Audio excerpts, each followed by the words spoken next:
அப்போ தேவனுடைய சித்தம், ஆண்டவரே எங்கள் வீட்டுக்குள்ள உங்களுடைய சித்தம் நிறைவேறணும் அப்படின்னு ஒரு நிமிஷம் ஜெபம் பண்ணுவோம். தேவனுடைய சித்தம், கர்த்தருடைய பிள்ளைகளை நீங்க சுகமா இருப்பது தேவ சித்தம், நீங்க ஆரோக்கியமா இருப்பது தேவ சித்தம், நீங்க கடன் இல்லாமல் வாழ்வது தேவ சித்தம், திருமண வாழ்க்கை என்பது தேவ சித்தம், பிள்ளைகளை பெற்றெடுப்பது என்பது தேவ சித்தம், பரிபூர்ணமான ஆசீர்வாதம், இதெல்லாம் பொதுவான தேவ சித்தம். ஆனால் என்னுடைய லைஃப்ல தேவனுடைய பரிபூர்ண சித்தம் வெளிப்படணும் அப்படின்னு ஜெபம் பண்ணுங்க. இயேசுவின் நாமத்தில் ஒப்பு கொடுத்து ஜெபம் பண்ணுவோம். ஒப்பு கொடுத்து ஜெபம் பண்ணுவோம். ஸ்தோத்திரம் ஆண்டவரே, உங்களுடைய பரிபூர்ண தேவ சித்தம், நன்மையும் பிரியமும் பரிபூர்ணமான தேவ சித்தம் எங்களுடைய இயேசு சந்திக்கிறார் உங்களுடைய எங்களுடைய குடும்பங்களில உண்டாவதாக என்று நாங்கள் ஜெபிக்கிறோம். இந்த ஜெபத்தை கேட்டபடினால் உங்களுடைய சித்தம் வெளிப்பட போகிறதற்காக உமக்கு ஸ்தோத்திரம் ஆண்டவரே. உம்மை ஸ்தோத்திரிக்கிறோம். எல்லாம் சொல்லுங்க, உம்மை ஸ்தோத்திரிக்கிறோம். உங்களுடைய சித்தம் வெளிப்பட போகிறதற்காக ஸ்தோத்தரித்து நன்றியோடு பாடுவோம். ஆமென். தேவ சித்தம் நிறைவேற இணையும் முத்தாரை நீரே. தேவ சத்தம் உள்ளில் பலமாக தோன்றிப்பூவே. தேவ சித்தம் நிறைவேற இணையும் முத்தாரை நீரே. தேவ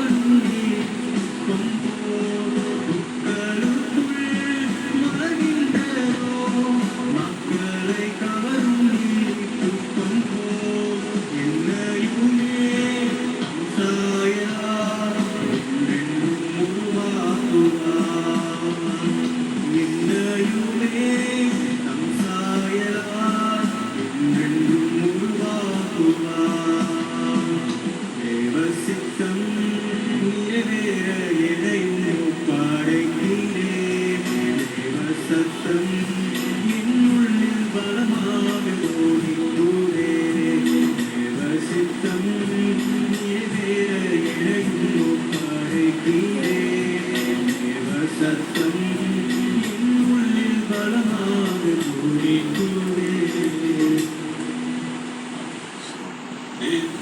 பரிபூர்ணமான சித்தம் உங்க வாழ்க்கையில் வெளிப்படணும்.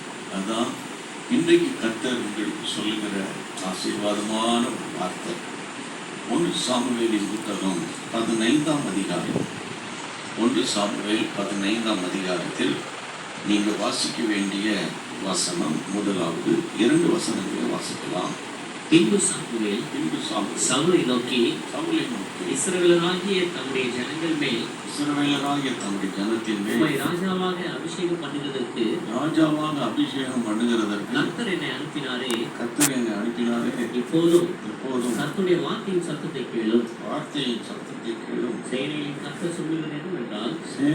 கர்த்தர் சொல்லுகிறது என்னவென்றால் இஸ்ரவேலர் எகிப்திலிருந்து வந்தபோது அமலேக்கு அவர்களுக்கு வழிமறித்த செய்கையை